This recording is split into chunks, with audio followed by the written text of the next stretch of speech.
आज माझा मित्र भारतीय जनता पक्षाचा आमच्या ठाण्यातला आमदार ज्याच्यावर ठाण्यातल्या भाजपवाल्यांचीच नव्हे तर सगळ्या विरोधकांची, आणि ते विरोधक कोणाचे विरोधक?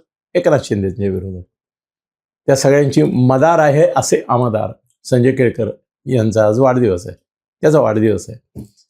त्याची ओळख एकनाथ शिंदेचा कट्टर वैरी, कट्टर शत्रू, कट्टर विरोधक, कट्टर टीकाकार, म्हणजे जी संजय राऊतची भूमिका महाराष्ट्राच्या राजकारणात फडणवीसांबाबत आहे किंवा एकनाथ शिंदेबाबत आहे, ती भूमिका ठाण्यामध्ये आमच्या संजय केळकरची आहे.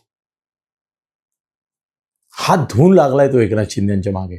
एकनाथ शिंदेने किती वेळा फडणवीसांकडे तक्रार केली, पण फडणवीसांनाही असं वाटतं की यांना गावात एक उपद्रव असला पाहिजे, नाही तर निरंकुश होतील. त्यामुळे तेही संजयला जाहीरपणे झापत नाहीत, खाजगीतही झापत नाहीत. म्हणतात चालू दे, तुझं चांगलं चाललंय, एकनाथलाही कुठून तरी शह बसला पाहिजे.